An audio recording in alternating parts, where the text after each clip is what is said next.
कविता, कविता के बहाने। ये कक्षा 12 की कविता है। ये कविता किताब आरोह भाग 2 से ली गई है। इसके रचयिता कुंवर नारायण हैं। कविता के बहाने में अगर हम पहली पंक्ति देखें तो कविता एक उड़ान है चिड़िया के बहाने। कविता की उड़ान भला चिड़िया क्या जाने, बाहर भीतर इस घर उस घर, कविता के पंख लगा उड़ने के माने, चिड़िया क्या जाने। कविता एक खिलना है फूलों के बहाने। कविता का खिलना भला फूल क्या जाने, बाहर भीतर इस घर उस घर, बिना मुरझाए महकने के माने, फूल क्या जाने। कविता एक खेल है बच्चों के बहाने। बाहर भीतर ये घर वह घर, सब घर एक कर देने के माने, बच्चा ही जाने। अगर हम पहली पंक्तियों की बात करें तो कविता एक उड़ान है चिड़िया के बहाने। कविता की उड़ान भला चिड़िया क्या जाने, बाहर भीतर इस घर उस घर, कविता के पंख लगा उड़ने के माने, चिड़िया क्या जाने। तो कहा जा रहा है कविता जो है वो उड़ान है, कैसे? चिड़िया के बहाने। कविता की उड़ान भला चिड़िया क्या जाने। कविता और चिड़िया को यहाँ पे हम बोल सकते हैं कि इन लोगों को कंपेयर किया गया है। तो कंपेयर किया गया कविता और चिड़िया। जैसे चिड़िया उड़ सकती है आसमान में, वैसे कविता भी उड़ती ही जाती है, लेकिन कविता की कोई सीमा नहीं है, परंतु चिड़िया की सीमा है। कविता इधर उधर पूरे आसमान में फैल सकती है, उसकी कोई सीमा नहीं है, और चिड़िया की सीमा है।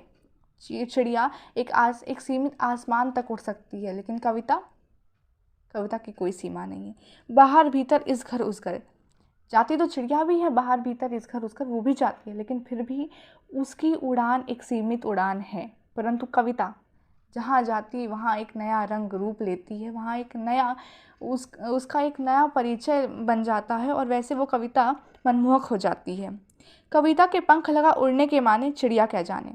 कविता के जो पंख हैं, जो जिस हिसाब से कविता उड़ती है, उस हिसाब से जो उड़ना, उस हिसाब का उड़ना चिड़िया नहीं जानती है, उस हिसाब का उड़ना चिड़िया नहीं जानती है। कविता एक खिलना है फूलों के बहाने। कविता का खिलना भला फूल क्या जाने, बाहर भीतर इस घर उस घर, बिना मुरझाए महकने के माने, फूल क्या जाने। कविता एक खिलना है फूलों के बहाने। जैसे फूल खिलता है वैसे कविता भी खिलती है, अपने शब्दों से खिलती है, उसके उन शब्दों के अर्थों से खिलती है। कविता का खिलना भला फूल क्या जाने। जैसे फूल खिलता है, महकता है और मुरझा जाता है, परंतु कविता खिलती है, उसके अर्थ बाहर आते हैं, उसके शब्दों से उसके शब्द बाहर आते हैं, शब्दों से अनेक अर्थ बाहर आते हैं, वो अपने शब्दों के द्वारा खिलती है। बाहर भीतर इस घर उस घर, बिना मुरझाए महकने के माने। देखिए, जो फूल होता है वो तो मुरझा जाता है, परंतु कविता नहीं मुरझाती है, वो इधर उधर वो अपने शब्दों के द्वारा महकती है, एक नया रंग रूप लेती है और आजीवन महकती ही जाती है। और ऐसा महकना वो फूल नहीं जानता है। कविता एक खेल है बच्चों के बहाने। बाहर भीतर ये घर वह घर, सब घर एक कर देने के माने, बच्चा ही जाने। और कविता जो ये आपकी अंतिम पंक्तियाँ हैं, उन्हें बताया गया कि कविता और बच्चे समान हैं। क्यों समान है? क्योंकि जिस हिसाब से बच्चे हैं ना, वो जब निकलते तो वो इस घर उस घर के सारे बच्चों को इकट्ठा करके खेलते हैं और सारे धरती को एकजुट करने की आस रखते हैं। वैसे ही कविता है, वो इस घर उस घर सबको ना एकजुट जोड़ देती है, अर्थ और सबको एकजुट करके जोड़ देती है। जिस प्रकार बच्चे सब घर एक करते हैं, उसी प्रकार कविता भी सबको एकजुट जोड़ देती है। इसीलिए कहा गया है कि सब घर एक कर देने के माने, बच्चा ही जाने।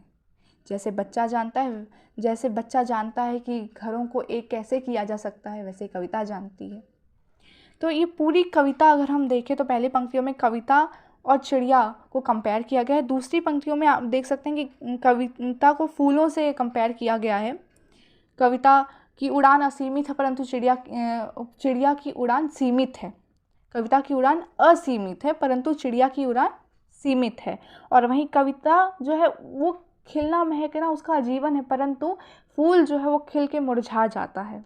लेकिन जो हमारा अंतिम पंक्तियां हैं, कविता और बच्चों को एक समान माना गया है। जैसे बच्चे एकजुट करने की आस पूरी धरती को रखते हैं, वैसे कविता भी अपने इन वाक्यों से, अपने वाक्य भी गलत है, अपने इन अर्थों से, शब्दों से, अपने इन अर्थों से सब पूरे जग को एकजुट करने की आस रखती है।